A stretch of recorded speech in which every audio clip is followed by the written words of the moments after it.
Сайн байцгаана гэх юм үзэгчтэй. Өнөөдрийн We Care podcast-ийн маань энэ удаагийн дугаар эхлэх бэлэн боллоо.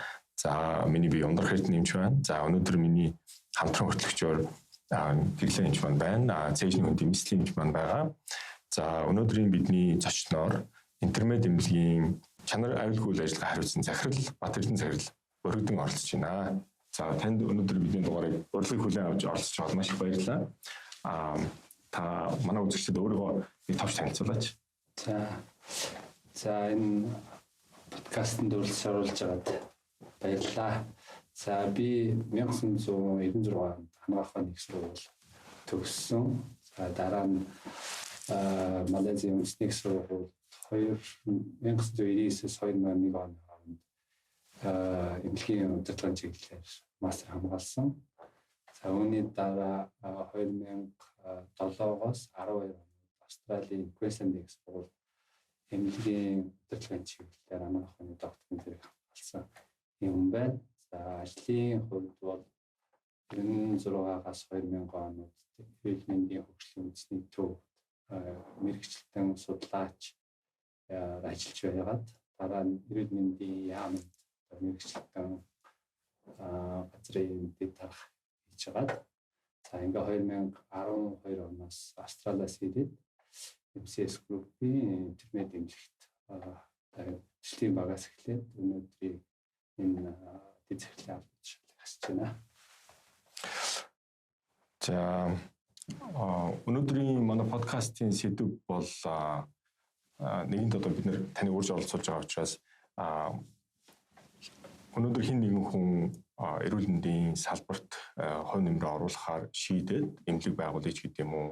Эсвэл аль үжийн эмнэлэг байгуулчихсан тухайн байгууллагынхаа үйл ажиллагааг сайжруулъя, чанарыг сайжруулъя гэж бодож явж байгаа хүмүүс байж магадгүй. Тэгэхээр тэр одоо хүмүүстэй зориулаад энийг энэ подкастыг ер нь зориулж байгаа.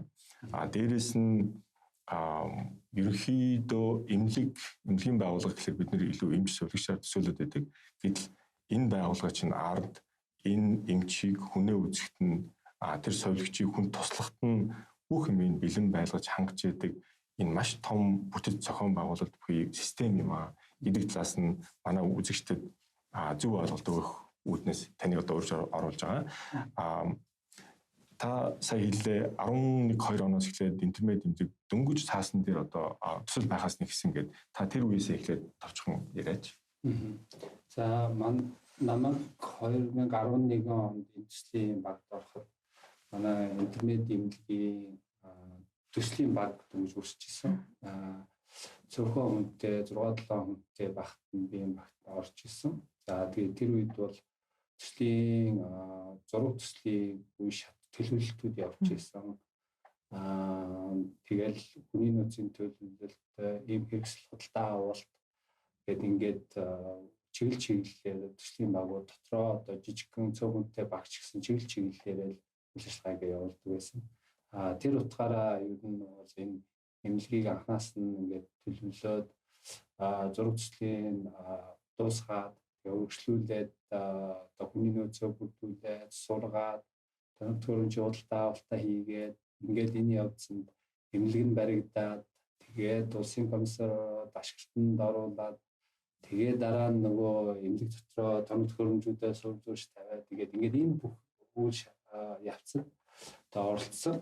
Тэгээд тэр утгаараа бол яг хуу иймэрхүү юм байдгийн байлаа гэдэг юм жоохон ойлголцтой болсон юм байгаа. Ер нь бол эмнэлгийн төлөвлөлт хийгээд төлөвлөлт барина гэдэг бол энэ их комплекс олон одоо мэргэжлийн чиг баримтчаатай улсуудын хамтын ажиллагааны босдог ийм л юм байлээ. Тэгээд одоо бид нэр Австри, Германы одоо галтаа Баймед гэдэг ингэж маш том групп одоо энэ манай эмнэлгийн төлөвлөлт хийхэд тусалсан. Энэ бол одоо дэлхийн баруун 200-300-аад одоо төслийг дор хэрэгжүүлж ийм хүчин чадалтай маш том групп байдаг. За тэр үед Баймед групп орж ирээд манай энэ эмнэлгийн зураг төслийг Европын холбоо буюу Английн одоо нэгдсэн эмнэлгийн стандартаар анх төслийн яагаад ингэж эхэлж ирсэн. Тэгээд тэр үедээс эхлүүлээд эмнэлгийг одоо анх цаасан дээр ингээд буулгаад тасгын хэмжээг ингээд зураад ингээд яваханд оролцоод явж исэн. Тэгээд их олон үе шаттай ингээд явдаг билээ. За тэгээд дээрэс нь анхны концепц зургийн шатанд одоо бид нэр танилцаал энэ давхарт ямар тасгууд байдгүй, ямар өрөөцөлгөө байх уу, тэрний дистарал нь хаана байна, урсгал нь яаж явах уу гэдэг ингээд бид нар өөрсдөө архитектортойгоо ингээд ярилцаад ингээд эхний үе шатанд ойлгох юм билээ. За тэгээд дараагийн шатанд бол одоо тэр зураг төсөлтөө ингээд тохируулаад хүний нөөцийн тоног төхөөрөмжийн төлөвлөлт ингээд юмнууд гарна. За ингээд үүнтэйгээ бас зэрэгцээд одоо энэ барилгын бас юм багууд орж ирээд энэ нөгөө эмнэлгийн дотор ашиглаж байгаа материалын сонголтууд хүртэл ингээд тустай. Жишээ нь одоо эмнэлгийн зүгээр шал гээл авах шалны хулдаас нь одоо манайх Францын Жерфлор гэдэг тухайн үед одоо дэлхийн хамгийн том топ одоо үйлдвэрлэгч байж байгаа жишээтэй. Тэгээд энэ зүгээр энгийн одоо шалны хулдаасаа илүү хүнтэй, илүү нарийн технологи. Жишээ нь одоо тэнд зурагддаггүй, химийн бодисонд ингээд тоохож байдаггүй, барагтай юм төлөвддөггүй. За дээрээс нь ингээд бактери үүсдэггүй, эмнэлэг дотор ажиллаж байгаа нөгөө олон нарийн технологи аппаратуудын байдаг учраас цахилгаанчдаггүй байх хэрэгтэй. Жишээ нь ингээд аюу зөвхөн хулдаасан дээр л гэдэг. Тэгээд энд бол одоо Bamid Group-ийнхаа манай багийнхантай авч бол одоо энэ сонголтуудаас гал энийг нь авъя гэж яаж жишээ. Тэгэхээр манай интимэд эмнэлгүүд одоо жишээ нь сэхээ хаалгааны эсвүүд нь болох дээр антибактериал, антистатик ийм хоёр гол технологитой. Ийм байж бус хэсгээр нь бол гол зүй антибактериал байж байгаа жишээ. Тэгээд сонирхоодгүй яах вэ энэ ингээд антибактериал байдгийг яавал одоо бактерийг устгаад гэдэг ингээд сонхоо харах тийм одоо тэр өнгөн үе дотор мөнгөний ионууд ингээд суулгацсан байж байгаа жишээ. Хулдаасны хадэр өнгөс давхарна байж байгаа жишээ. Тэгээ яг адилхан ханны ингээд будаг авахд бид нар одоо манай эмнэлгийн хувьд Канзай гэдэг Японы технологи байж байгаа. Тэгээд тэр бодог бас адилхан.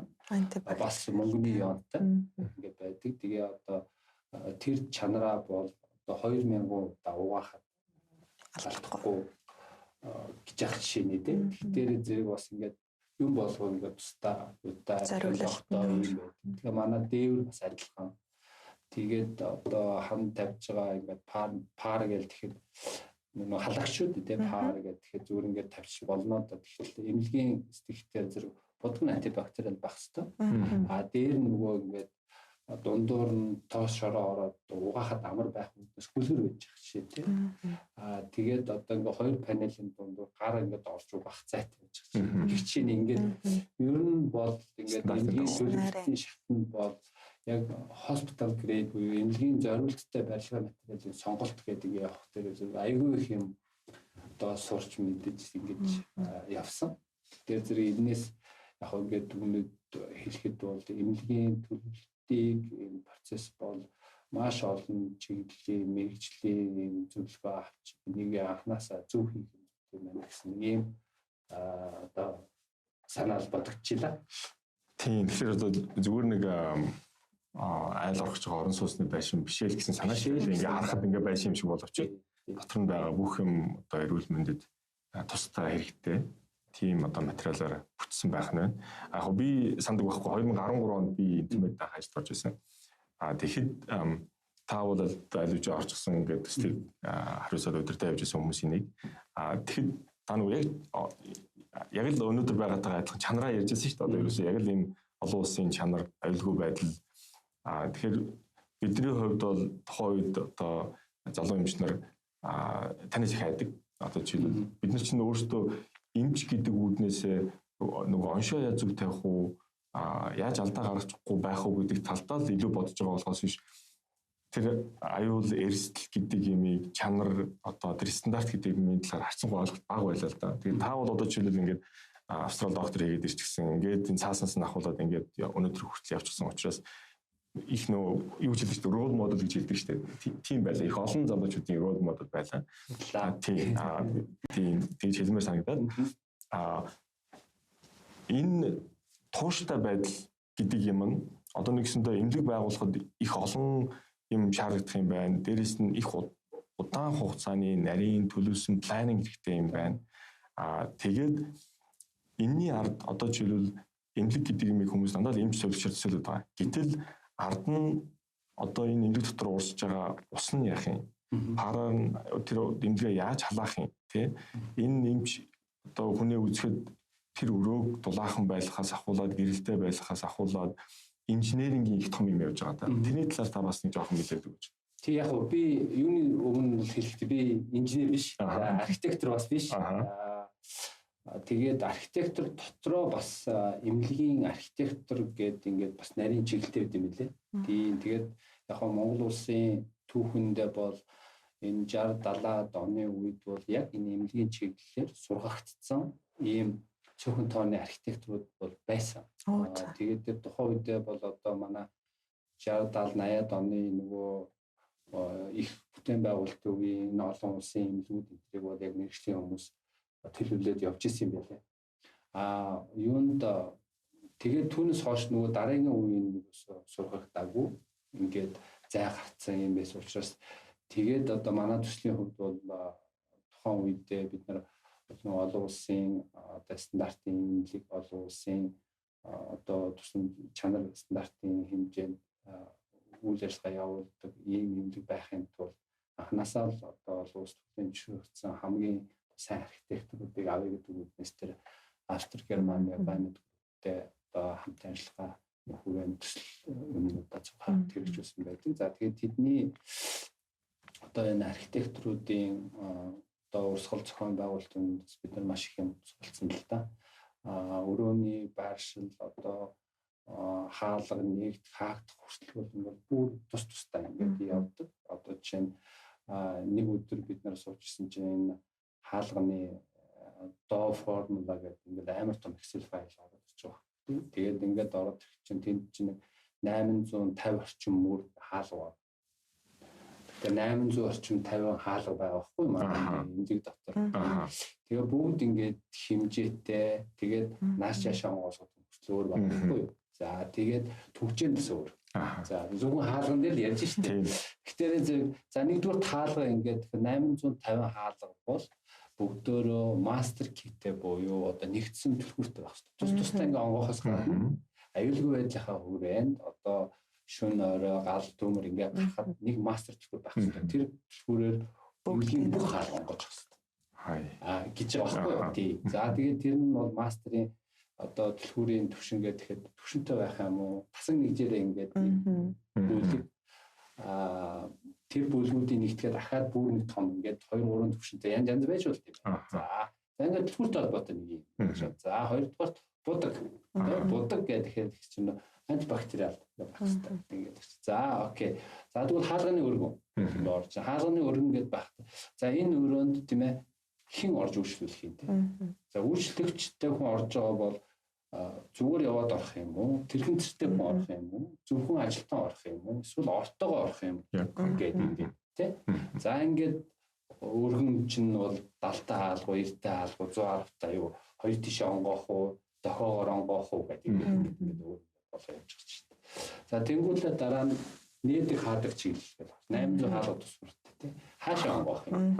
Тэгэхээр зэрэг тэр хааш нь ягаад чухал юм бэ гэхээр зэрэг хаалга онгоох тал руу агаар сордог. Тий. Тэгэхээр агаар ингээд сордог учраас нөгөө бохор хамгааллын эрсдэлээр бохор агаартай газрыг тэр өөрөө одоо чинь дотор нь процедур хийдэг өөрөө буруу онгоох юм бол дандаа онгоох болгонд гаднаас бохор агаар сороод байгаа юм шиг тий. Жишээ ингээд нөгөө талаас одоо жишээ нь клиник хэсэг дотор байгаа нийтийн үйлчлэгээний одоо 0 үдэ хаалгах гэдэг бүгд дандаа гадагшаа онгоох хэрэгтэй. Тэр зэрэг яагаад заавал гадагшаа онгоох хэрэгтэй гэдэг дотгошоо онгоож байгаа тохиолдолд хүн дотор ухаалдаад унчих юм бол тэр хүн ингээ ууштай онгоолчдаг. Өөрөөр анхаарсан сүнжүүлждэг гэж яах жишээ. За тэгээд ингээд нойлын юмнууд чинь төгжээнүүд нь одоо coin operate байх хэрэгтэй. Ингээд дэлгүүргүй байгаад гадна тас аптекаар онгоолгочд байдаг юм. Гэвч нэг зөвхөн ингээ хаалган дээр л юм.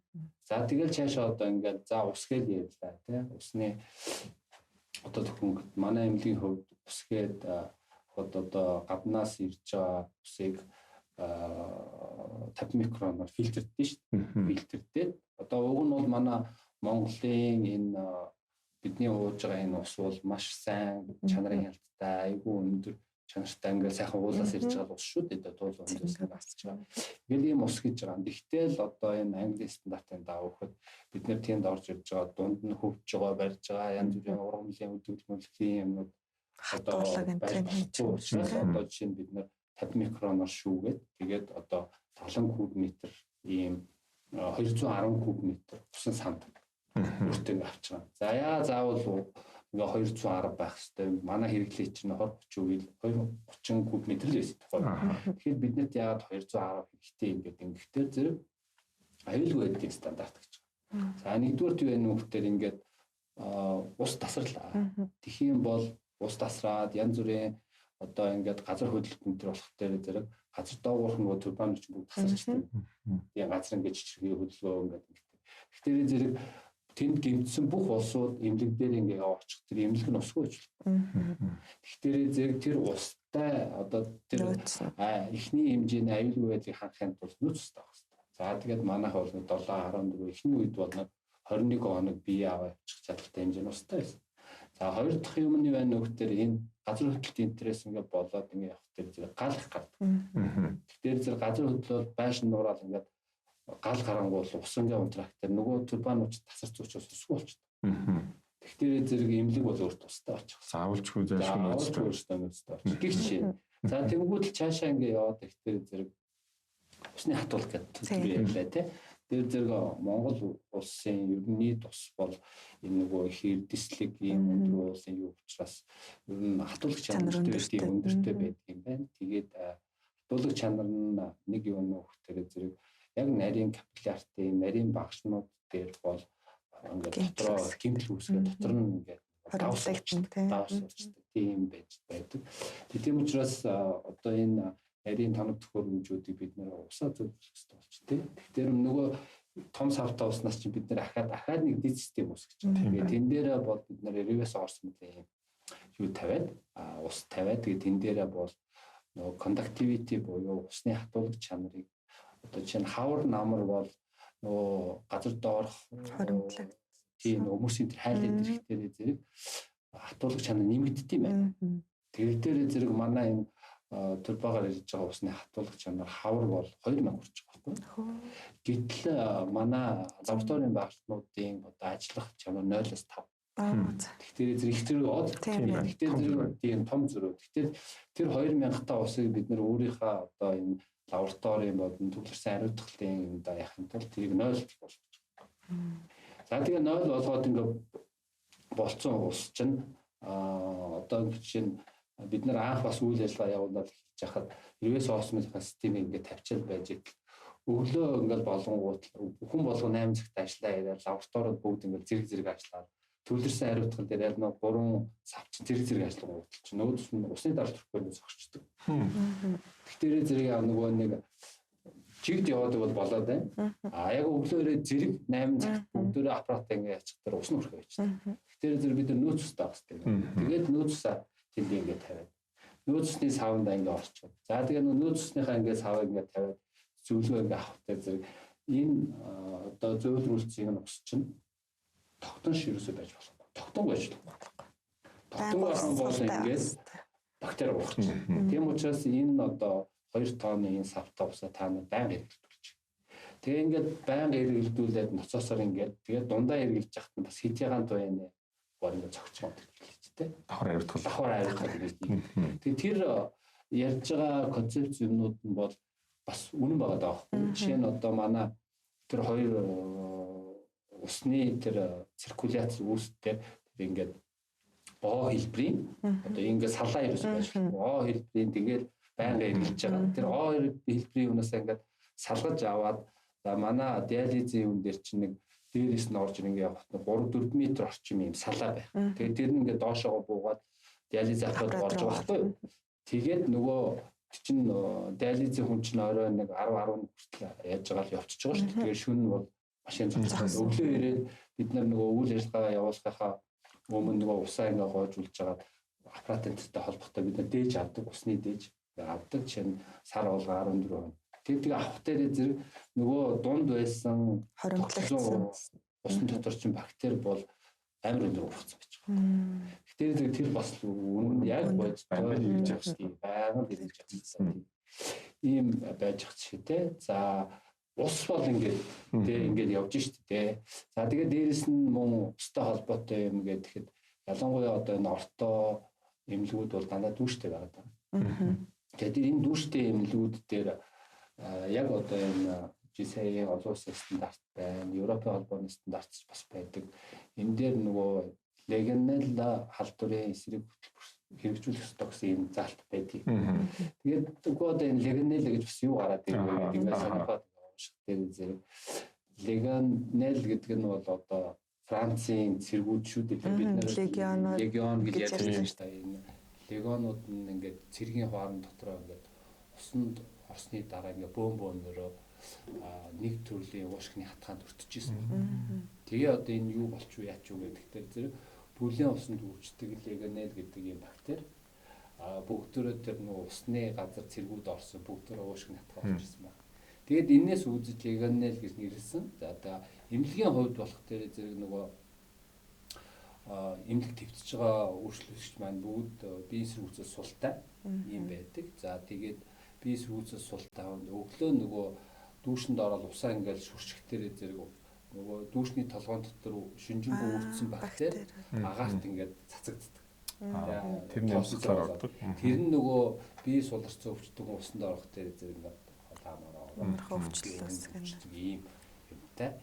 Тэгээ ер нь бол барууны ертөнцид одоо энэ Англи, Франц, Америкт бол ингээд легионелл халдвар гарах дээр зэрэг нэлээд амар өндөр ачаал бүл өгдөг. Баг томилдог. Манай нэг мэрэгжлийн хяналтаас нэг үе том баг яриад ингэдэг шүү дээ. Яг тийм юм баруунд бол болдог гэдэг байхгүй. Тийм. Тэгээд тэр одоо тентхийн дээр бактери онцлогч байдаг юм уу? Эсвэл тэр хүмүүс нь бас их одоо бие султай хүмүүс нь ч таардаг юм уу? Ноцтой байдаг. Манай Монголын хувьд бол одоогор бол тэрийг нөгөө нэг легионеллийн ингээд тодорхойлдог юм багч байхгүй. Орчлуур нь байхгүй.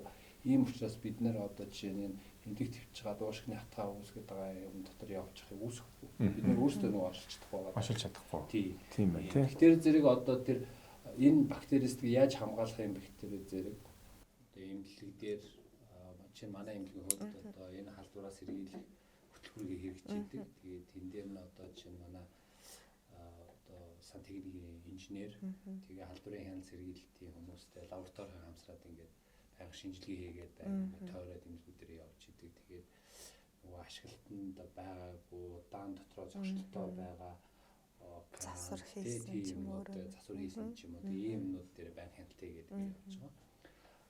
Өдөр тутмын үйл ажиллагаанд одоо энэ халдвараас сэргийлэхийн тулд үйлчлэгээний албаны нөгөө цэвэрлэгээ үйлчлэг хийж байгаа хүмүүс байна.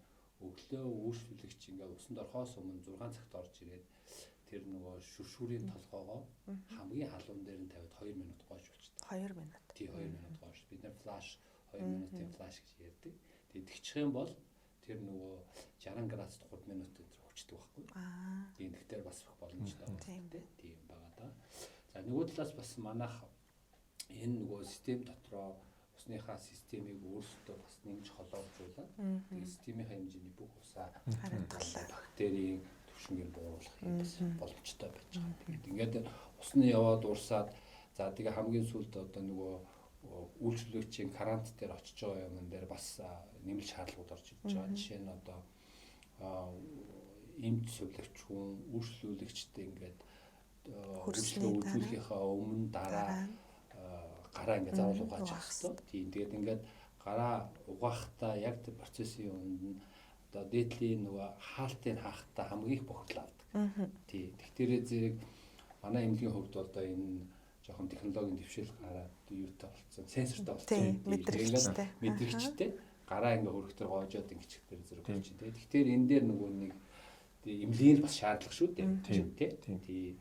Яг хөө зүгээр энэний дараагийн төвшний юм нь гэдэг үл ингээ тоогоор бас нээж болохоор юм урт тохиортой байдаг шүү дээ. Тэг чинь хаалгааны хэсгийнхэн тэр. Тэгэхээр зэрэг ер нь бас эмнэлгүүдийн хувьд яг ингээ зөвхөн ус гээл ингээ тэгэхэд ингээ шат болгонд бас юм тодорхой хэмжээний Зохицуулттай. зохицуулттай тэгээ шаардлагатай тэгээ тэр болгоны өөрчлөлт тооцож авахгүй бол дараа эмнэлэг барьцсан хойно ингээд халдвар байнга ингээд тараастай эсвэл одоо шалтгаан тодорхойгүй халдварууд гараад тэгээд эрсдэлтэй учраас энийг ингээд явж байгаа чинь тийм байгаа даа. За усны хувьд бол яг хөө ингээд зэрвс яваад байгаа тийм яваа. Өршөөний чухал юм бол энэ агааржуулалт байгаа тийм. Агааржуулалт дээр одоо энэ Оросын одоо бидний үзэж ирсэн одоо ангаахт бид нэр эрүүл ахуй гэж үзэж хахад агаар дээр бас их ач холбогдол өгдөг. Тэгээд энэ эрүүл ахуйн энэ дээр бас их анхаардаг юм байж байгаа. За агааржуулалтын хувьд бол бид нэр барууны одоо манай интернет эмнэлэг баригдах ашигласан стандарт энэ Монголын одоогийн байгаа энэ стандарт хоёр дээр нэлээд том зарчмын зөрөө гарсан. За. Тийм тэгээд манай энэ Монголд байгаа MNS стандарт нь Оросын SNP стандартын угшилтай. Өөрөөр хэлбэл одоо 40, 50, 60-аад оны үед Орос улсын өөрсдийн хөгжүүлсэн тэдний шинжилгээ ухааны одоо юун дээр үндэслээд өөрсдөө одоо SNP стандарт гэх бүлэг стандарт гаргаад тэрийг нь манайх ингээд Монголдоо буулгаад нутгшуулаад авсан юм түүхтэй. Тэгээд тэр үед бол нөгөө 60-70-аад оны үед нөгөө тэр үед юу ч гэж юу ах уу гэдэг шиг 60-70 оны үед одоо энэ барилгын агааржуулалтын технологи бас сайн хөгжиж байсан юм байна. Тэгээд нөгөө эмнэлэгч нөгөө халдвартай өвчтөй хүнтэй учраас агаар солилцох аягүй чухал. Тэгээд тэр агаар солилцох юм ингээд форчго онгойлгочоод тэгээд тэрийг ингээд агарын солилцоо явуулдаг хүлээгээд нэгдээ суух хэвээр. Хоёрдугаарт одоо хөнгүү үед нь ингээд агаар солилцсон байх юм бол тэр өөрөө агарын нөөцтэй байх хэвээр. Тийм. Тэгэхээр зэрэг одоо бид юу руу ярих гэдэг нь вөхтөр эмнэлгийн энэ төлөвлөлтийн суурь зарчмуудын нэг оронд хэдэн метр квадрат байх хэрэгтэй гэдэг стандарт ярих гэдэг шүү дээ. Тэрийг бол Оросын SNP стандартаар бол хоёр зарчим сургуулж байгаа. За нэгдүгээрт нь дөрөв яллаа дээ агаар форчон голгоод солилцоо тэгээд тэр агаар нөөцтэй байх хэрэгтэй гэсэн юм. Хоёр дахь нь болох дээрээ нөгөө тусламж үйлчилгээ ингээд үзүүлэхэд тэр орны наагур цаагур тэр өвчтөнд шаардлагатай багаж тоног төхөөрөмж оруулах нөгөө өвчтөнөө өргөж суулгах барих босгох барих ийм хангалттай зай байх хэрэгтэй гэдэг. Ийм хоёр суурь зарчим дээр үндэслээд нэг оронд одоо жишээ нь 12-оос 15 метр квадрат гэдэг ийм стандарт нь Оросоос гарч байгаа байхгүй юу? Юуны хувьд болох дээр одоо манай энэ интернет эмнэлэгт ашигласан одоо барууны гэх юм уу одоо энэ англи стандарт болох дээр зэрэг энэ хэмжээсүүдийн уг нь бол адилхан яг ингээд параметр адилхан байна. Гэхдээ хэмжээсүүд маань бага байгаа байхгүй юу? Одоо жишээ нь 12-оос 15 метр гэж хэлсэн бол 8 метр гэж байна шүү дээ. Тэгэхээр чинь бага байгаа байхгүй юу? Бараг 50-60% байгаа. Тэг яагаад ийм баг болчихоо? Хоёрдугаар танай интернет эмнэлэг одоо Монголын энэ стандартын дагуу явахдаа танах чинь жижиг юм шүү дээ. Тэгээд улсын комисс энэ дээр нөгөө мэргэжлийн хяналтынхаа зөвшөөрлөн төр өгдөг учраас энэ чинь асуудал байна. Тэгээд ямар үндэслэлтэй танах ингээд за барууныхаа ч ойлгож байна. Яагаад ингэ баваа гэдэг ийм асуудал гарсан. Тэгээд бид нэр тэр нь хариу хийж тэр улсын комиссээр яхахын тулд тэрийг судалж байгаа байхгүй. Тэр зэрэг тэрний ард юу байсан гэхээр зэрэг одоо энэ английн стандартын хувьд бол нөгөө агарын идэвхтэй агарын солилцооны одоо HVAC гэдэг одоо энэ агаар солилцооны тоног төхөөрөмжүүд нь бол нэлийн эрт орцсон юм байна. Тийм эрт орцсон. Тэгээд тэр өрөөнд одоо ингээд форч онгойлгоод ингээд хүлээх биш хүчээр өгөөд хүчээр сураагаар явчихдаг. Тийм. Тэгтэрээ зэрэг одоо тэр нөгөө том хүлээд суух том нөөц зай хэрэггүй. Тийм учраас ингээд зай ингээд багассан байж байгаа жишээний тийм. Тэгээд ингээд нөгөө нэг цагийн дотор одоо агаар хэдэн удаа солилцож явах хэрэгтэй гэдэг юм олон улсын ийм төлөвлөлтийн параметр байдаг, шалгуур байдаг. За одоо жишээ нь энэ дээр air circulation per hour гэдэг. Тэгээд ACH гэж ингээд тэмдэглэдэг. Жишээ нь одоо офис өрөө гэдэг чинь 4-6. Одоо цаг 4-6 бүтэн агаар нэг солигдох нь шүү. Тэр өрөөний агаар 4-6 одоо цагийн дотор солигдно. Цагийн тэгж өгж иж бүтэн солиж байна. Офис бол тийм тий. За үсгийн өрөө гэдэг ингээд ихт 8 тий. За илүү архан. Тэгээ илүү олон болж байна. За процедуртай өрөө гэдэг тэр 14 16 болж байна тий. Хурдан солиж гэсэн үг шүү дээ. Лабораторийн үнэртэй юм урал живтэй болох дээр зэрэг 18 гэд жишээ тий. Жишээ нь одоо юуны морг гэнтергээд тийм үнэтэй доктор бүр 22 маяг болчих тий. Ийм байх жишээ. Тий. Тэгэхээр зэрэг ингээд яг ийм схемээр одоо эмнэлгийн төлөвлөлт хийдэг. Тэгэхээр зэрэг одоо бид нэр ингэдэг шүү дээ. Нөгөө эмнэлгийн ингээд анх төлөвлөлтөд анханасаа л энэ өрөөнд ийм процедур хийнэ гэдэг шийдэлгүй бол одоо бичээ энэ өрөөнд офис гэж чад тэрний агааржуулалтанд 4-6 байгаа шүү дээ. Гэтэл тэр лөө бид нар энд арай том зайтын энийг болоод хэдүүл энэ дотроо ажиллабар хийчих. Тэгвэл эн чинь стандарт хангахгүй болж шүү дээ. За эсвэл одоо агааржуулалтаа солих хэрэгтэй болох. Тийм. Тэгэхээр зэрэг энэний цаана бол одоо ингээд явж байгаа. За тэгээд энэ нөгөө агаар эмнэлгийн агааржуулалтын системийг одоо манайх American Career Brand авч исэн. Тэгээл тэр шалгуур үзүүлэлт юмнуудыг харахтай зэрэг бас аюу их өргөц байд юм л дээ. За ер нь бол орон сууцсан юм уу офисын агааржуулалтанд бол одоо юу гэдгийг гаднаас агаар аваад за тэгээд баг зэрэг фильтртэл одоо их том шороочулууг ингээд аваад за тэгээд ер нь тэгэл өгчдөг. Гаднаас соруулаад өгөөл ингээд сорчдөг. Одоо жоохон орчин үеийн офис чарлагын ингээд хангагдаад ирэхтэрээ бол чиглэл нэмдэг. Одоо жишээ нь дунд нь ингээд чигшүү агаар чигшүүлэгчийг нэмж авч тийм ингээд офис бол одоо ингээд хангалттай. Гэтэл эмнэлэг гээд ингээд ороод ирэнгүүт чинь одоо нэгдүгээр гаднаас орж ирэхдээ бактери тоосон. Тэгэхээр зэрэг HEPA фильтрт орж ирдэг. Тэгээд тэр фильтр гэдэг тэр нь 2-3 давхраа. Тэгэхээр том шүүг, жижиг шүүг гэдэг. Хамгийн сүүлд HEPA фильтр нь тавигдаад. За тэгээд бүр ингээд цэвэр бактеригүй болоо шүүгдэд ороод ирэнгүүт температур өгч. Одоо халуун бүлэнд одоо ингээд өөрөө ч одоо ингээд схемтэй байхгүй юу? Одоо жишээ нь өсөлгийн өрөөгөөд ингэж 22-оос 24 18-аас 20 одоо офис гэдэг дээр арай жоохон сэрүүхэн байж жишээ нь төрөх хүүхд гэдэг бүр 24 26 тэгээд ингээд шууд дулаан байх хэрэгтэй. Дулаан байх хэрэгтэй. Тэгэхээр зэрэг тэр өрөөнүүд ингэж хуваарлж байгаа дулааны юмнуудыг бид нэр ахаад тооцоо их юм шүү дээ. Хүчин чадлын бодох нь байна. Тэгээ одоо тэр тасагт яаж байгаа юм дээр агаарын чигшүүлэгч нь няран тасагт дээр бол дулааны солилцуур нарай хүчтэй байж байгаа жишээ нь тийм. Ингээд дулаан HEPA фильтртэй яваад ингээд за нэг тийм функцуд болж байгаа. Тэгэхээр эцэд чинь ингээд үнэн өсөж штэ. Түрүүн офис бол нэг юм 2 л байсан бол одоо энэ чинь 5 болж байна тийм. 5 болж ирж байна. Ингээд 5 болж ирж байна. За ингээд яваад ирэнгүүт өргөжлүүлээд нөгөө ингээд давхар дундуур ингээд явж байгаа хоолойн болох дээр зэрэг гадна талаар ийм дулааны болон дуу чимээ тусгаарлагчтай байдаг. Одоо бид нэр орон сууц ингээ харах юм бол зөвхөн төмөр ингээ харагддаг. Тийм. Нийлсэн цагаан төмөр харагддаг шүү дээ. Төмөр харагддаг шүү дээ. Гэтэл одоо эмнэлэг гээд банаа эмнэлгийн хувьд аваад үзсэн гадна талаараа ингээ битүү болцдог. За энэ нь бол нэгдүгээр дуу чимээгүй. Тэгээ хоёрдугаарт нөгөө бүлээн дулаан гэдэг юмыг тааруулцаар дундаа юу алдахгүй. Тэгээд нөгөө агааржуулалтын систем ингээд ороод ирэхдээ зэрэг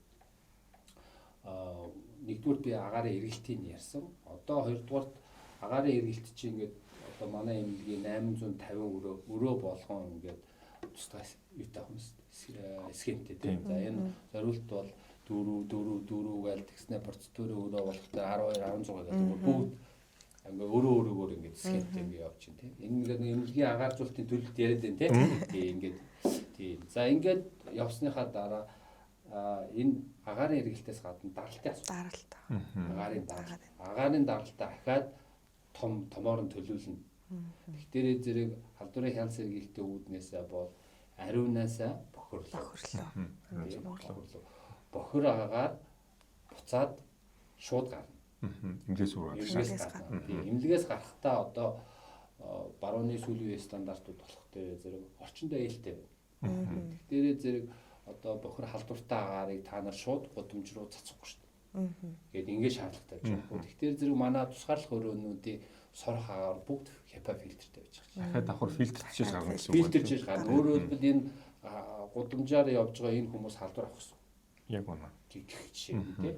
За тэгээд дээр нь бас адилхан эмнэлэг дотор ч одоо маш олон тооны лаборатори үнэр танаар гарч байгаа. Тэрийг одоо бүгдийг химийн уурнуудыг бол одоо идэвхжүүлсэн үрстэй фильтрээр сороод өнөргүй аюулгүй болгож гардаг болгоод хайж штэ тий.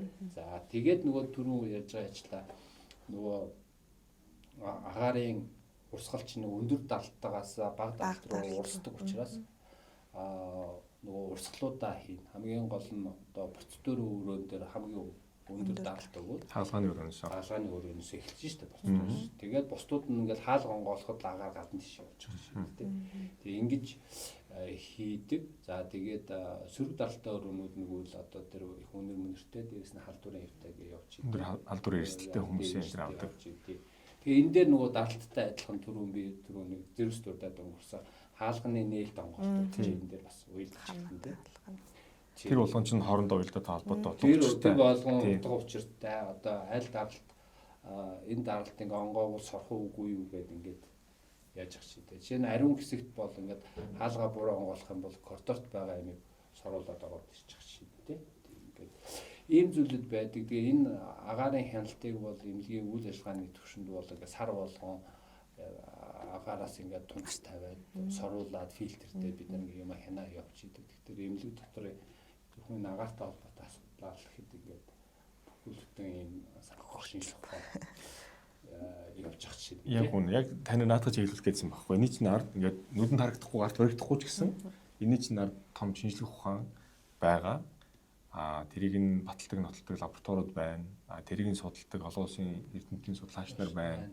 Тэрийг хэвлүүлдэг бие биендээ туршлагаа хуваалцдаг ийм асуудал байна. Тэгэхээр ямар ч байсан интернетийн хувьд бол одоо энэ олон стандартуудыг хангаж ээж өдөр тутам үе таалгаа онгоолгож одоо хүмүүс эрүүл мэндийн асуудал гарсан хүмүүс тусаж байгаа шүү дээ.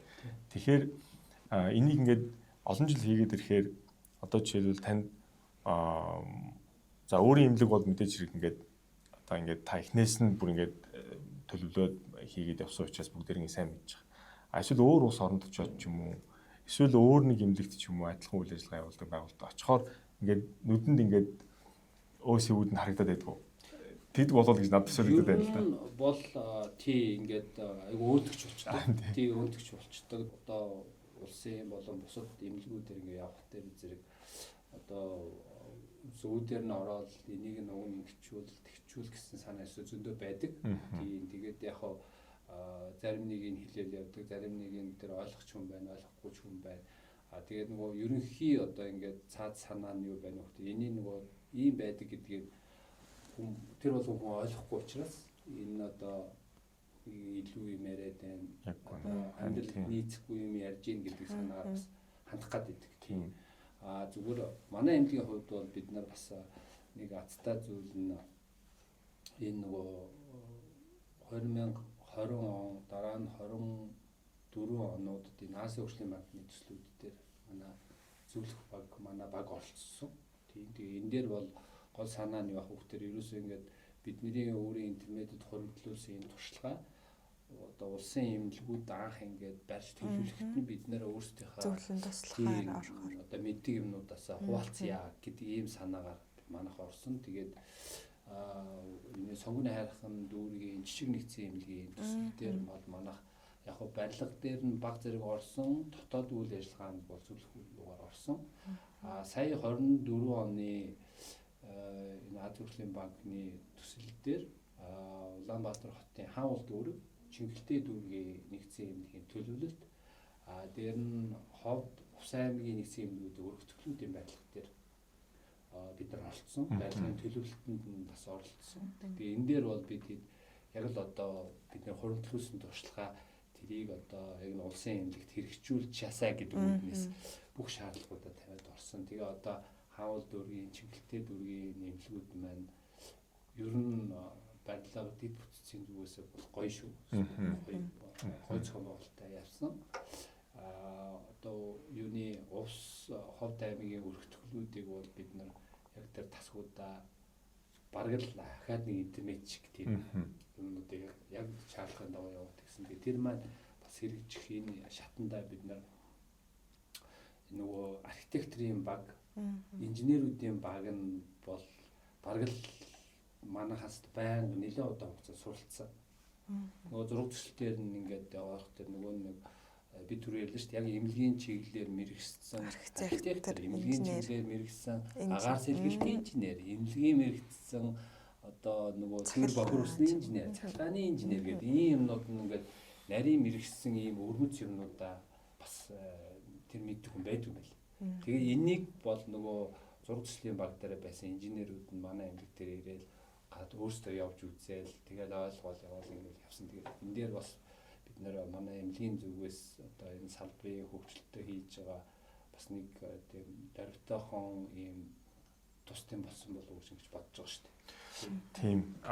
Сая таны яг ярьсан дээр надад их ойрхон яг миний мэргэжилтэй холбоотой ойрхон бууж байгаа юм юу вэ гэхээр одоо Имран технологич, компьютерийн технологич гэж шинжилгээ хийж байгаа хүн бол байна. Гэтэл тэр одоо үнэтэй компьютер Имра, PCT ч юм уу тэр аппарат болгоомч нь өөрийн гэсэн одоо яг гар утастай адилхан дотор нь байгаа аппликейшнууд нэг чухал. Тэгэхээр тэр аппликейшнуудын тохиргоог хийж яадаг тэр нөгөө програм лимчин заримдаа өөрчлөгдөн алдагдана, параметрууд нь өөрчлөгдөн. Тэрийг тохируулж яадаг нөгөө тусгай мэргэжилт application specialist гэж байна. Эсвэл яг тэр аппаратын физик үндэс илүү сайенс талдаа тэр аппаратаа хөгжүүлдэг, хяндаг, туяаны ачааллаа хяндаг, аюулгүй байлгадаг тэр эмнэлгийн физикч хүн бас байна. Тэгэхдээ манайд улсын хэмжээнд за худалч хүнд 2-3 физикч байна да. Тэгээд эмнэлгүүд бол жишээлбэл байхгүй. Тэгтэл яг ингээд одоо ч бид нар ийм нийгэмд одоо хит төрөлжөд нарийцсан нийгэм орчин цаг үед амьдарч байгаа учраас яг тэр нарийн мэргэжлийн эксперт одоо хүн байж иж яг тэр стандартын дагуу юм явна. Тэгэхгүй бол одоо асуудлууд өөрөө эндэл гарч ирж тийм мэдхгүйгээсээ болоод. Тийм. Тэгэхээр энэ их олон стандартыг хангаад тэнгууд чинь одоо бид нар өөрсдөө энийг хангаад байна гэж бас хэлж болохгүй шүү дээ. Тэгэхээр ямар нэгэн дагаж мөрдөх юм уу эсвэл өвлөгд барайл болох юм хэрэгтэй. Тэгэхээр тэр үүднээсээ одоо жишээл JCI стандартыг одоо 4 дахь удаага баталгаажуулаад сая явлаа. Тийм. Тэгэхээр одоо эхнээс нь хэрэгжүүлээд 4 удаагийн одоо энэ шалгалт гэх юм уу баталгаажуулалтан дээр байсан хүний хувьд яг хариуцж энийг хийдэг хүний хувьд та нэг энэ дэр бас нэг тодор мэдээлэл өгч их сонирхолтой байна. Тий, яг нь энэ нөгөө анханасаа л манай энэ төсөл ер нь ямар зорилготой гарсан гэдэгт уялддаг.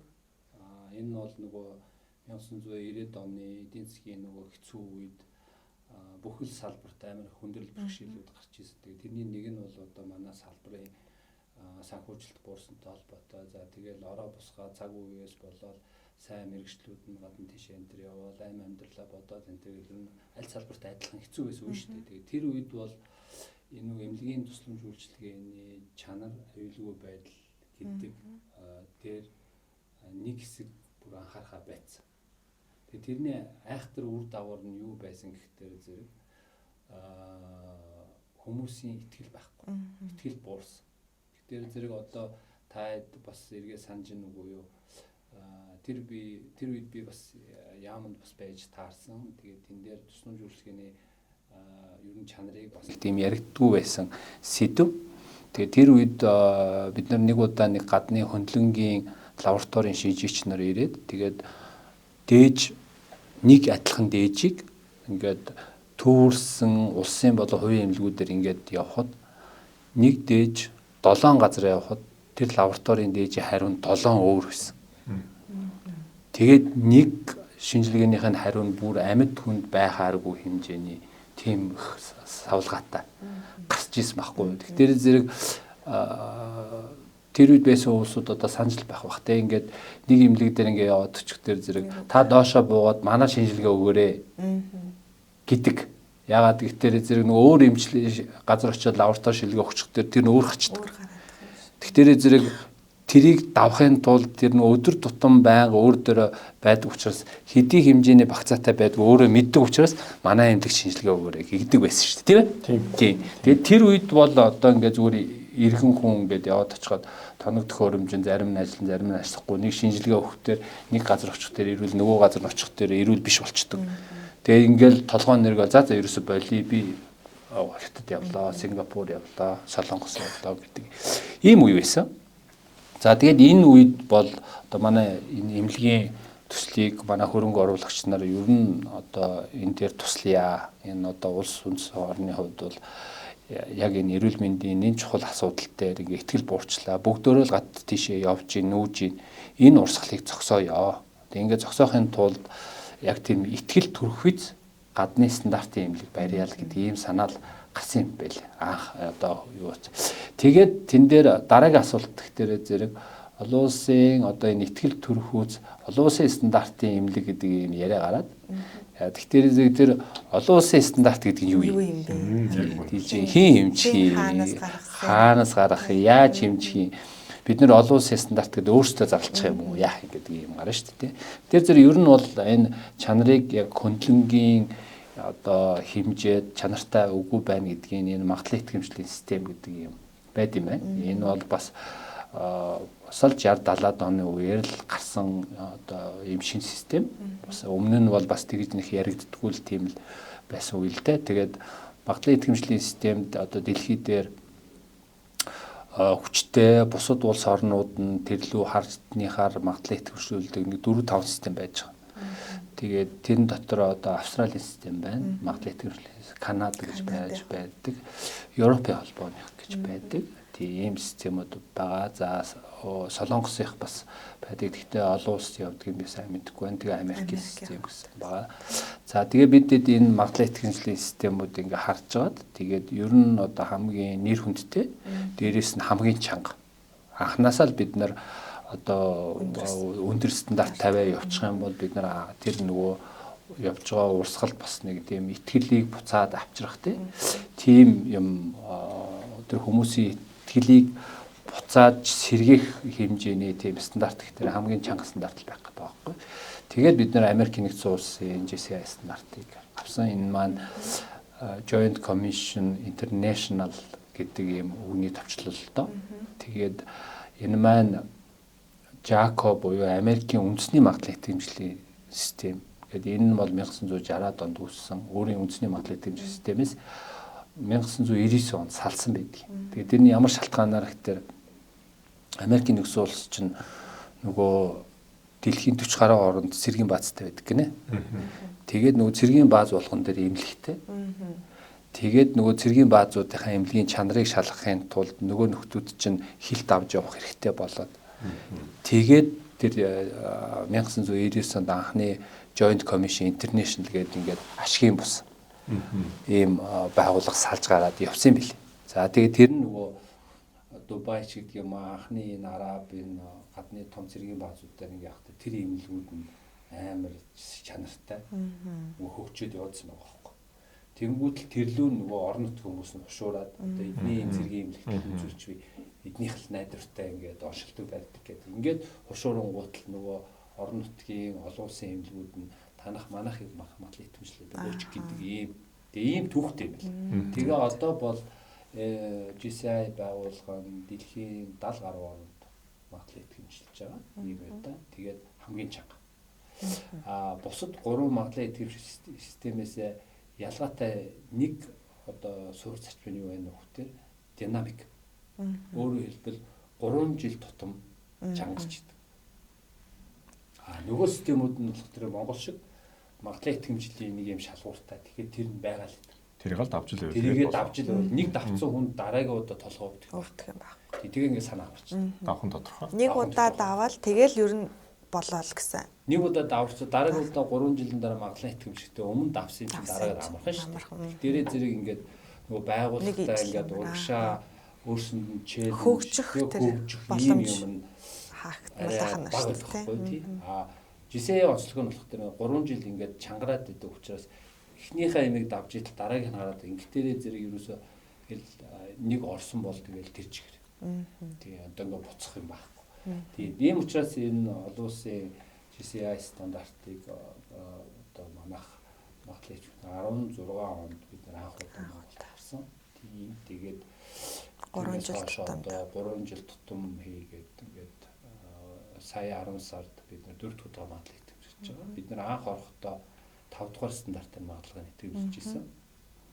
Одоо сая бол 8 дугаар стандартын магадлалыг итгэмжлэж байгаа. Тэгэхээр энэ хооронд бол ингээд бид тэр 3 жилийн тутам юм улам найрсаад улам шаардлага чангарч байгааг бол мэдрээд байгаа. Тэгэхээр ингээд бид ангуурхшаа ингээд явж байгаа. ийм учиртай. Тэгэхээр зэрэг нөгөө чанарыг одоо хэмжинэ гэдэг маань хэмжих зорилгоор олон улсын магадлал авчирсан. За энэ дээр зэрэг бас юу юм бэ лээ? Бид нар нөгөө олон улсын хурал зөвлөгөөнд ингээд явж чад имлгүүдийн одоо чанарын албан энэ төрхтэй ингээд уулзаа явах тэр.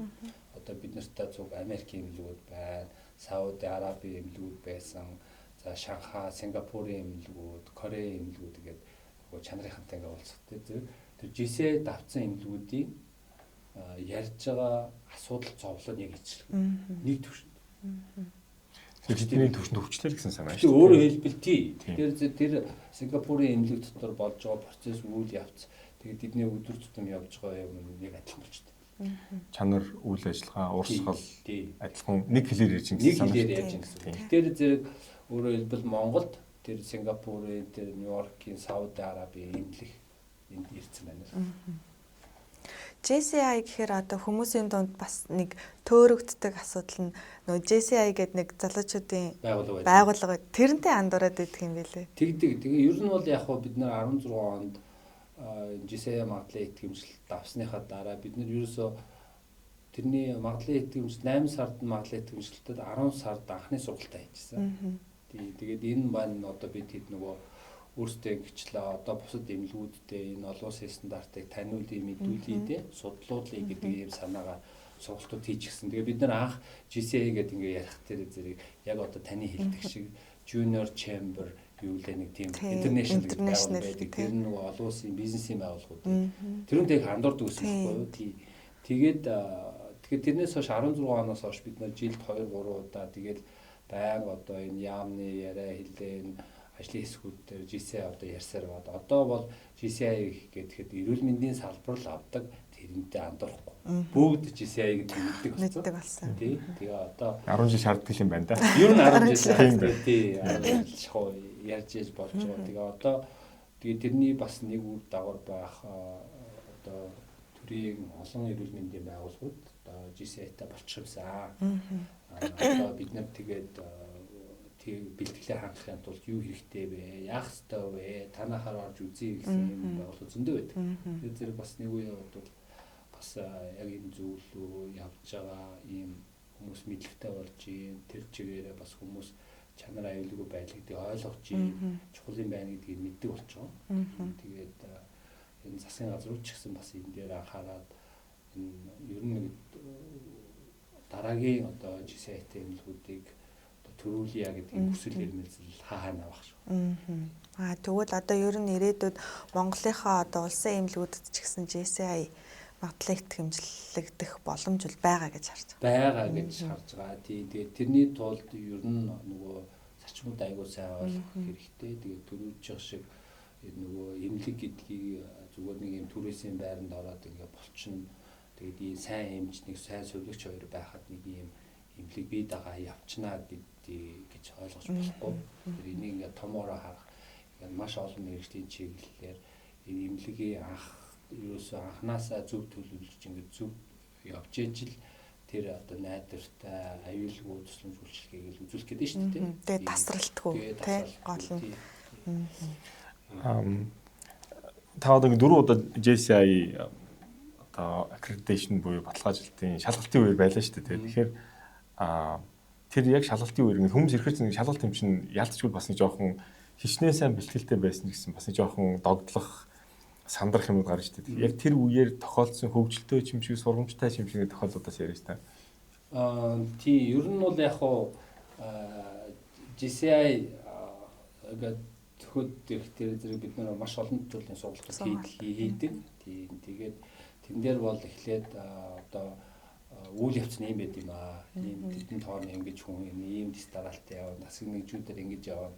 За тэгээд тэнд ингээд та бүхэн ингээд таарчих юм бол ийм асуулт асуу шүү. Тэгвэл одоо ингэж хариулна шүү энэ төр гэдэг ингээд тэгдэг.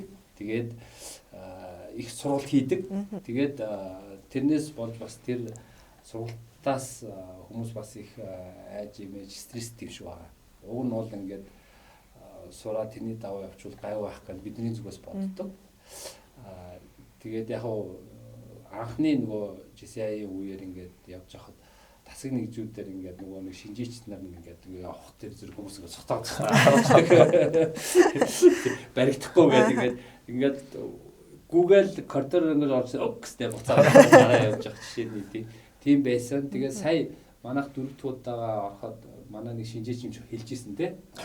Танах одоо аргагүй ингээд 4 дахь удаа орж байгаа учраас ингээд төлөвсөн байна. Тий. Одоо анх удаа ингээд ороход ингээд хүмүүс голцоо цухтагаад идэг. Тэгсэн чинь танаа сая одоо ингээд магадлал итгэмжлээ явуулсан чинь бид нарыг харчаад бүр хүмүүс нэмж идэгдсэн шүү дээ. Ирээ бид нараас юм асуугаад байсан шүү дээ. Ингэж байгаа. За тэгэхээр JCI магадлал итгэмжлэлийг авахаар одоо манай Монголд шинжээч нар нэрж байгаа шүү дээ. Тэгэхээр шинжээч нар нь ямар хүмүүс байдаг юм бол одоо ямар болцлыг хангасан хүмүүс шинжээч болж ирдэг юм бол. Яг уу би JCI нөгөө өөрийн байгууллагын дотоод нарийн дөрвөн журмын сайн мэдгүй байна л да. Гэхдээ манад ирж байгаа шинжээч нарын танилцуулга дээр ингээ харах дээр зэрэг ер нь бол салбартаа их олон жил ажилласан, маш туршлагатай. Ер нь голзуу одоо 20 жил, 30 жил түүнээс дээш жил тэгээ эмнэлгийн удирдлагын түвшинд ажиллаж исэн ийм хүмүүсээ сонгодог юм шиг байлээ. Их туршлагатай улсууд байдаг. Одоо сая сүүлд ирсэн манай 3 шинжээч гэхэд нэг шинжээч нь жишээ нь Таиланд, Камбодийг холбосон 43 сүлжээ эмнэлгийн захирал байж байгаа жишээтэй. Тий. Хоёр дахь шинжээч нь эмэгтэй одоо бас Индонезийн хувийн хамгийн том сүлжээ эмнэлгийн эмчилгээсэн захирал байж байгаа жишээтэй. Тий. Тэгэхээр зэрэг маш их тийм туршлагатай тийм улсууд байдаг. Тэгээ мэдээж нөгөө олон улсын байгууллага учраас дандаа англи дээр сайн ярьдаг. Тийм өдөр боловсролтой ийм чиглэлээр яасан байдаг. За зүгээр би өөрсдийнх нь юугаар яриагаар ингээд сонсоход энэ шинжээчтэй өөрсдөө JCI бол ерөнхийд нь 2 хуваадаг. Нэгдүгээр эхнийх нь бүлэг юу байна вэ гэхээр яг одоо JCI магадлал итгэмжлэлд бэлтгэж байгаа байгууллагуудад зөвлөгөө өгөх одоо зорилготой бүлэг шинж юу ч зөвлөхүүд байдаг. Тэр нь бас яг адилхан шалгуур нь адилхан юм шиг үлээ. Дандаа юм туршлагатай улсууд байдаг. Хэдэн нөгөө магадлал итгэмжлэх гэж байгаа байгууллагууд очиж үнэлгээ хийгээд ийм дээр анхаартыг барь гээд ингээд явдаг ийм юутай. Хоёр дахь нь би яг тэр магадлал итгэмжлэлийн шинжээчийн үүрэг гүйцэтгэж 2 дугаар баг байдаг. Тэгээд тэр 2 дахь багийнхаа хүмүүсийг бол жилд заавал 1 сарын сургалт хийдэг. Тэгээ нөгөө стандартын одоо нөгөө үг өгүүлбэр үг болгоныгаа яаж тайлбарлах уу, яаж буулгах уу, яаж зөвлөгөө өгөх үү гэдэг талаас маш их сургадаг. Байнгын сургалттай байд юм билээ. Тэгээд жилд 2 сар одоо энэ шинжээч хийх үйл ажиллагаанд зарцуулаад бусад 10 сард нь бол өөр ажил хийж болдог. Тэгээ өөрсдөө үндсэн ажиллаа хийж болдог. Тэгж зөвшөөрдөг. Тэгээ өөр нэг онцлог нь юу байна вэ гэхээр энэ нөгөө төрөний зөвлөх баг сая шинжээчийн баг хоёр хоорондоо буфертэй гэдэг байгаа. Тэгээ тэр хоорондоо ерөөс харьцдаг. Тэгээ санаа нь юу байна вэ гэхээр нөгөө зөвлөхөөр ирсэн шинжээчд нь тухайн тэр эмнэлгийн давуу сул тал эмзэг гадар бүгдийг мэдчихдэг. Тэгээ тэрийг шинжээчтэй хэлж болохгүй гэсэн санаа. Тий. Тэгэхээр зэрэг одоо нөгөө улсууд нь ингээд хоорондоо ярьчих юм бол тэр эмнэлэг дээр бол хамгийн түрүүнд сул талын нэг барьж аваад ингээд тэг чинь. Тэгээ тэр нь нэгтлийн ёс зүгүү ч юм уу одоо нэг тийм. Тэгэхээр зэрэг тийм айхтар дүрм журамтай өөртөө юм системтэй юмнууд байдаг. Тэгэхээр сая 2 бүлэг шинжээчдээс гадна стандартын экспертийн багтай. Тэн дээр нь дэлхийн 200 орчим байгууллагатай хамтран ажилладаг гэдэг байгаа. Тэгэхээр зэрэг миний санаж байгаагаар бол одоо бидний JCI-д орсон ер нь олон жил явцсан эмнэлгүүд нь JCI стандартын хэрэгжилттэй холбоод хэрэгжүүлэх явцад гарч байгаа бэрхшээлүүдэд өгöd идэв юм шиг байна. Тэр нөгөө экспертийн багада тий. Тэгээд нөгөө нөхдүүд нь тэнд нэг 20 орчим хүн бий. Тэгээд тэд нар бол ингээд байнгын одоо JCI магадлалын итгэмжтэй эмнэлгүүд болон магадлалын итгэмжлээгүй энэ эмнэлгүүдэд хөгжиж байгаа өндөр хөгжилтэй орнуудаар ингээд яваад газар юун дээр ямар алдаа зуршил гарч ирнэ гэдэг байнга судалж идэв юм. Тийм байлээ. Тэгээд дараа нь тэд нар ингээ консенсус хийж байгаа стандартаа шинжил хийдэг.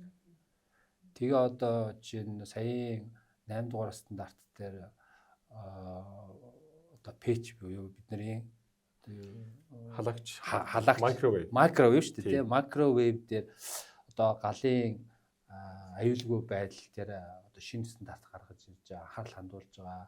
Энэ эмнэлгийн цайны газруудад одоо энэ микровейв байгаа юм аль болох цөөл барь энэ гэсэн юм ярьж байгаа байхгүй юу. Тэгээд санаа тэднийг ингээд сонсоод ах тэр одоо сүүлийн энэ 3 жилийн хугацаанд нилээдгүй тооны эмнэлэгт юм галын асуудал гараад тэгээд тэрний шалтгаан нь бол тэр үйлчлүүлэгч тэн дотор хоолой хийгээд мартаад ингэ явцсан. Тэрнээс болж гал гарсан. Ийм тохиолдлууд гарсан шүү аа. Тэгээд тэрийгэ бол ингээд стандарттай дуу яг л амьдралаас явж байгаа байхгүй тий.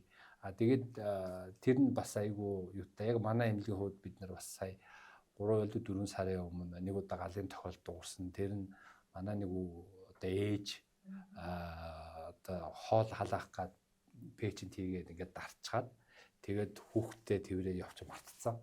Тэгээд тэр нь ингээ халаад түлэгдээд дутаа гараад тэгээд галын тохиолдол үүс юм гарч ирсэн байхгүй. Тэгээд би бас бодж ил өгнө. Ер нь л бол эднэр энэ стандарт юмнууд бол эднийх яг л амьдралаас үүдэж гарсан аюулгүй байдлаа яасан ийм стандарт байдаг юм байна л гэж бодож байна.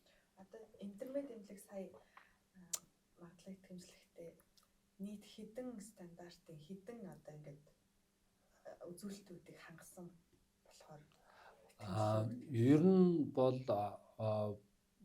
GSA 8 дугаар стандартаар уг нь 3 бүлэг стандарт байдаг. Тэн дээр сайн 8 дугаар стандартаар 1 бүлэг нэмэгдээд 4 бүлэг ийм стандарт болсон юм. Тэр зэрэг 4 бүлгийн 1-р бүлэг нь болох дээр зэрэг эмнэлгийн одоо тусламж үйлчилгээний стандарт гэж байдаг. За энэ нь дотроо 8 бүлэг байгаа баха. 2 дахь бүлэг нь болохоор удирдлага зохион байгуулалтын бүлэг. За тэгээд тэн дээр болох тэр эмнэлгийн удирдлага энэ төлбөр тооцоо моцоо за тэгээд худалдаа авалт гэдэг юм задраа явцдаг 6 бүлэг. 3 дахь бүлэг нь болох тэр Academic Medical Center гэдэг нөгөө нэг их сургуулийн эмнэлгүүд бол арай өөрмөц байдаг. Тэн дээр одоо жишээ нь оюутнуудын номын сан юм яаж явдгийг тэр амрах байрны яаж одоо юу яадаг. Дээрээс нь нөгөө резидентүүд өвчний түүхэн дээр ингээд бичиж оролцож юм ингэж яаж байгаа бол хариуцлагын хин үрэх үү те тэрийг хин хянжээ гэдэг талаас ингээд өөрөмс стандарт орж ирдэг. Сүүлд нэмэгдсэн 4 дахь бүлэг нь болох дээр Global Health Impact гэдэг одоо энэ нөгөө доктортой хөгжлийн чиглэлээр шинэ стандартууд орж ирсэн байна лээ. Тэгээ энэ дээр бол одоо жишээ нь эмнэлэг бол өөрөө аюул том юм худалдаа авах үйл ажиллагаа явуулж идэг. Тэгээ тэн дээрээ бол одоо жишээ нь нэг удаагийн хэрэгслийг яаж бууруулах уу, яаж одоо хог хаягдлаа бууруулах уу, дээрээс нь байгаль орчинд яаж ээлтэй байх уу, энэ нөгөө CO2-ийн хэмжээг яаж бууруулах уу, цахилгаан эрчим хүчээ яаж хэмнэх үү гэд ингээд тий хог хаягдлаа бууруулах гэх чиний юм. Тэгээ дээрээс нь эмнэлгийн хэмжээнд яаж энэ байгаль орчинд ээлтэй байх уу гэдэг тэр нөгөө төлөвшлийг суух чиглэлээр бүтцүүд байна уу, процессүүд байна уу гэдэг ингээд өөрөөр хэлбэл ингээд 1 2 3 гэдэг 4 бүлэг стандарт буюу 320 орчим бүлэг 1200 орчим стандарт байдаг. Тий.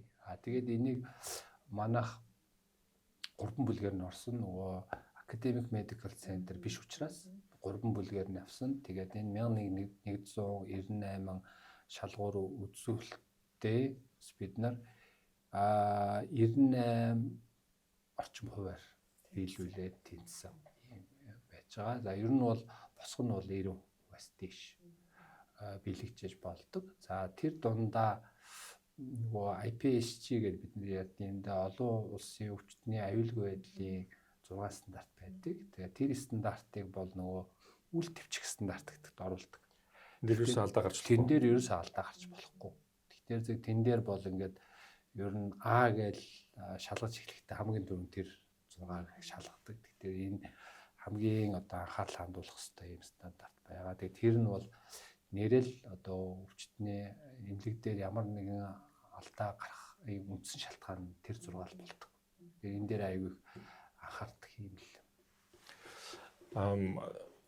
Одоо таныг ирсэн дээр юм туршлагатай хүн байгаа даа асуух юм байна. Тэр нь юу вэ гэхээр за ингээд ерөөдөө энэ олон стандартуудыг эхнээс нь агуулсан төлөвлөж байгаа байшингаа барьчлаа гэж бодъё юм лгээ. За ингээд энэ шал хантааснаас нь ахуулаад агаараа дулаанаа тохируулаад мэрэгжлийн хүнээс зөвлөгөө авч байгаа байгууллагуудаас дараа нь ингээд мундаг сайн бага бүрдүүлчих юм зөвлөгч технологич нарынхаа багийг бүрдүүлчих.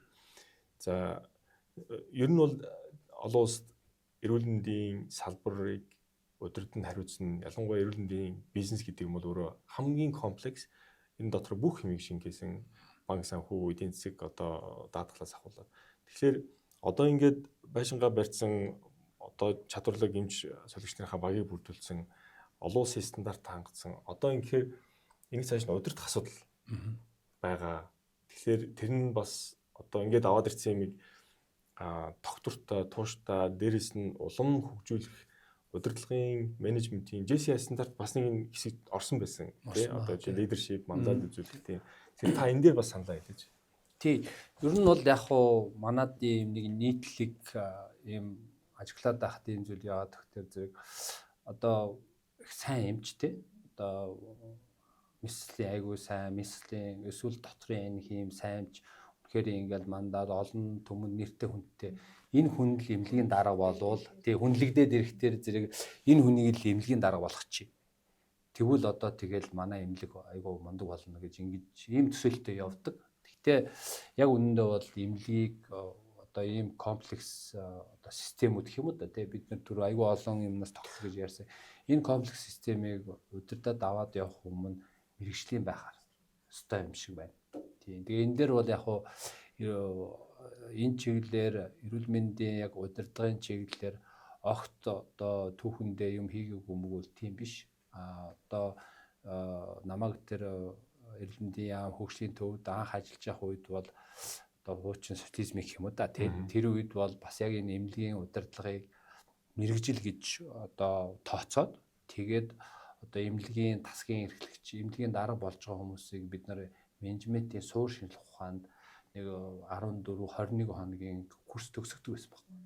Тэгжээж тэр хүн эмнэлгийн дарга болж тэгдэж тэр хүн одоо тасгийн эрхлэгч болдог, дараагийн шатны менежмент төвшөнд ажилладаг болгож уг нь бэлддэг байсан. Тэгээ харамсалтай нь энэ нөгөө сүүлийн одоо 2000 оны дундуур энэ төр ингээд багасаар энэ систем нь алдагдчих шиг боллоо.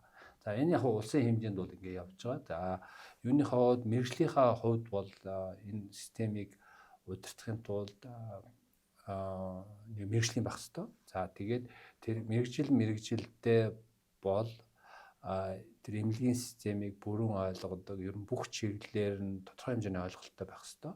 За тэгээд тэр дундаа хамгийн их сайн ойлголттой байх нь санхүүгийн удирдлага.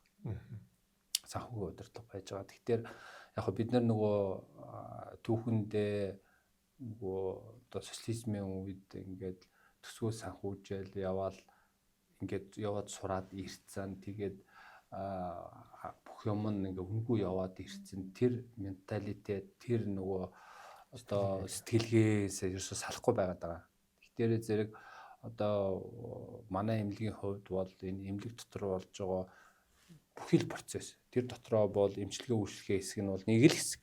За тэгэл тэрнээс гадна худалдан авалт тэгэл дэмжих үйлчлэгээ одоо сая ярьсан энэ нөгөө олон дид бүтцийн системүүдийн засвар үйлчлэгээ энэ төр гэдэг ингээд энэ юмнууд чи ингээд яваад ирэхтэр бүр айгүй өргөн болж байгаа хөөх. Тэгээд тэрийг бүгдийг ингээд аваад зардал санхүүгийн хувьд ашигтай гараад эмч зөвлөгч нартаа зах зээлээс ахиу хэмжээний одоо сонирхол төрхүүц хэмжээний цалин мөнгө өгөөд ингээ явах тэр энд маш сайн санхүүч эдийн засагч байж ах хэвээр тийм ойлголттой байх хэвээр. Тийм. Тэгэхээр зэрэг ер нь үнгүй юм гэж байхгүй. Тийм. Тэгэхээр ингээ нэг тасархаа хөвөн байсан ч гэсэн тэрний ард нэг юм зардал явж ах хэвээр. Тэгэхээр зэрэг энэ эмнэлгийн хэмжээнд гарч байгаа одоо орлогын талдаа гарч байгаа хүмүүсээс ямар төлбөр тооцоод авах юм бэ?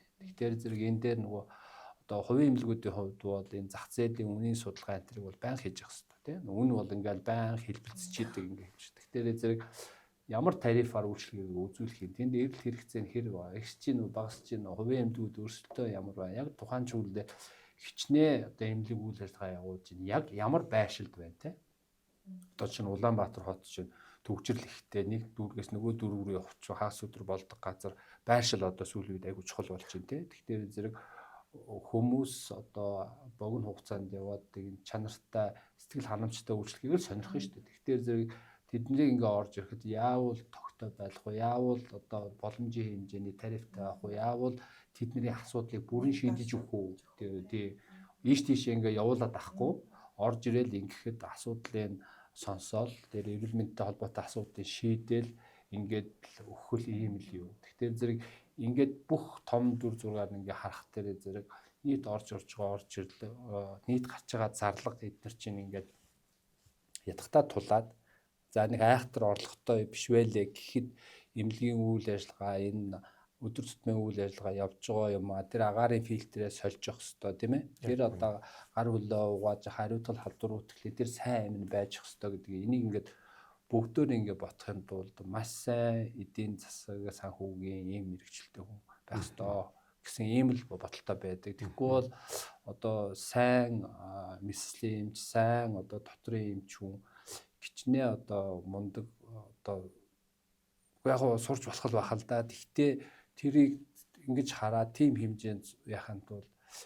ер нь айгүй сайн сурах ёстой л гэж ингэ шилэх гэж байгаа. Тэгээ одоогийн байгаа одоо энэ эрүүл мэндийн даатгалын санхүүжилтийн энэ байдал энэ ингээ харах дээр зэрэг бүр хүнд шттэ тийм ээ. Одоо ингээд тусламж үйлчлэгийг үзүүлээд тэр өгч байгаа тариф нь тухайн тэр эмнэлгийн тусламж үйлчлэгийг үзүүлэхэд гарч байгаа зардлаасаа илүү байна уу, дутуу байна уу гэдэг энийг чинь анализ хийгээд энэ тусламж үйлчлэгийг авал тэр алдааг хаанаас нөхөх үү гэдэг юм аа ингээд тийм ээ. Ингээд томоор нь харж ингэж яхад бол их сайн мэрэгсэн, их сайн одоо энэ чиглэлээр өөрийгөө босруулсан хүн л удирдах хэрэгтэй байна л гэсэн ойлголт.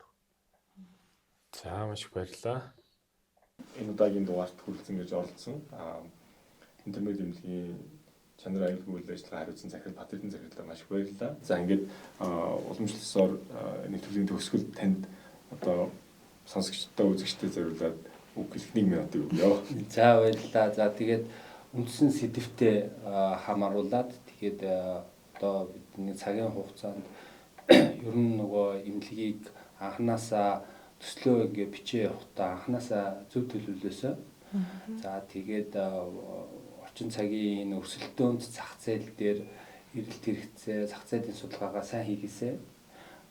Нэгэнт одоо байгуулсан эмнэлгээ цааш нь сайн аваад явахын тулд санхүүгийн тооцоо юмаа сайн хийх хэрэгтэй. Тий. Дээрээс нь нөгөө танаа одоо хувийн эмнэлэг ашигтай ажиллахын тулд нөгөө сэтгэл ханамжтай байж ижил үйлчлэгчтэй болно. Тэгээд сэтгэл ханамжийг одоо бий болгодог гол юм нь тусламж үйлчлэгээний чанар аюулгүй ашиглуулвэ. Тэгээд энэ дээр аюул анхаараарай. Тэгээд өөрийнхөө бизнесийг ингээд аваад явахын тулд бүх чиглэлээр одоо сайн судалж бэлтгэлтэй сайн орох хэрэгтэй. Тэгээд тэр дундаа энэ санхүү тооцооны чиглэлээр онцгой анхаарах хэрэгтэй байна гэсэн санааг хэлье. За тэгээд сүүлийн юунд одоо цаг үеийн байдалтай холбоотой. Тэгээд энэ томоогийн үе эхэлж гин яг оргил үед нь болох нь арай болоогүй байна. Тэгэхээр зэрэг бас энэ өвчлөл бас нэлээд явах бах. Тэгээ энэ дээр бол одоо бүгдээрээ маска зүгээд гараа угаагаад ингээд хэрэгтэй. За ялангуяа орой гэртээ орохдоо хүүхдүүдээ үнсгэхээс өмнө тий хуцнараа тайлж гар хөлөө одоо сайхан угаа цэвэрлсний дараа хүүхдүүдээ үнсээрэй л гэж. Маш их баярлалаа танд. За манай өнөөдрийн дугаар ингээд дуусчихин. Дараа уулзлаа баяр та.